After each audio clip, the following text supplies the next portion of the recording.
অবশেষে বাগেরহাটের ঐতিহাসিক খানজাহান আলীর মাজারের দিঘিতে থাকা সেই আলোচিত কুমিরকে সরিয়ে নেওয়া হচ্ছে।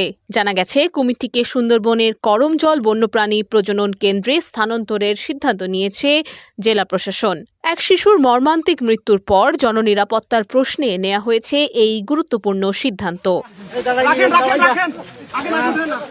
মঙ্গলবার রাতে জেলা প্রশাসকের কার্যালয়ে প্রশাসন, বন বিভাগ, আইন শৃঙ্খলা বাহিনী, প্রত্নতত্ত্ব অধিদপ্তর, মাজার কর্তৃপক্ষ ও সংশ্লিষ্টদের নিয়ে অনুষ্ঠিত জরুরি সভায় এই সিদ্ধান্ত হয়।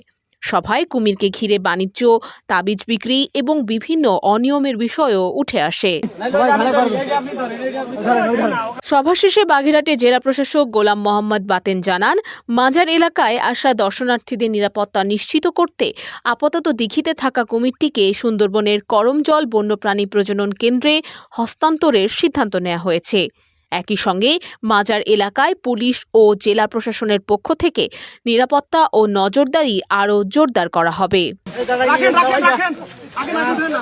এদিকে সোমবার রাতে মাজারের দিঘির পাড় থেকে 7 থেকে 8 বছর বয়সী ফাতেমা নামের এক শিশুকে টেনে নিয়ে যায় কুমিরটি। পরদিন ভোরে দিঘিতে ভেসে ওঠে শিশুটির মরদেহ।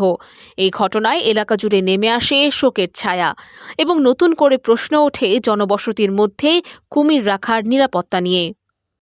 এর আগে গত এপ্রিলেও এই কুমির একটি কুকুরকে টেনে নিয়ে যাওয়ার ঘটনা সামাজিক যোগাযোগ মাধ্যমে ব্যাপক আলোচনার জন্ম দিয়েছিল। নুসরাত অনন্যা, ডেস্ক রিপোর্ট, দৈনিক এদিন।